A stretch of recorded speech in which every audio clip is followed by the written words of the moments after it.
Hello everyone. Again, welcome to numerical series of power electronics.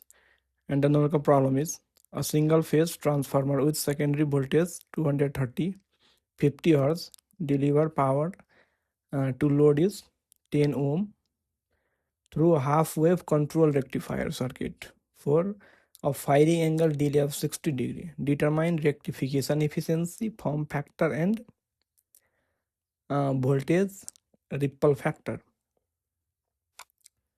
First of all, given data is Vm or Vs is 230 volt, R is 10 ohm, frequency 50 Hz, firing angle 60 degree. We can write a 60 degree is also as pi by 3. So average output voltage VDC Vm upon 2 pi 1 plus cos alpha, and put all this value of Vm cos alpha, we can get 73.205 volt.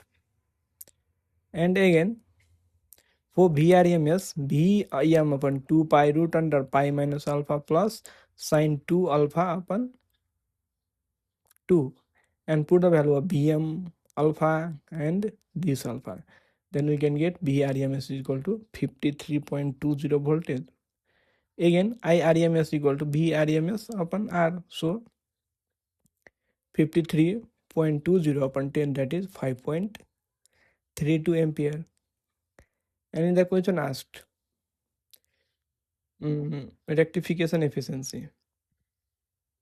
So P DC upon PAC, we can write VDC square upon VRMS into 100%.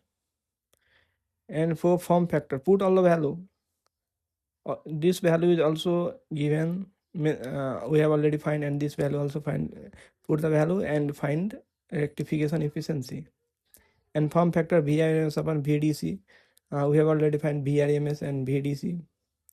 Again, voltage ripple, we have already find form factor. This form factor -1. Then you can get all three values: voltage ripple factor, form factor, and so you have to only put the value. I have already read all the formula, and here asks rectification efficiency, form factor, and voltage ripple factor.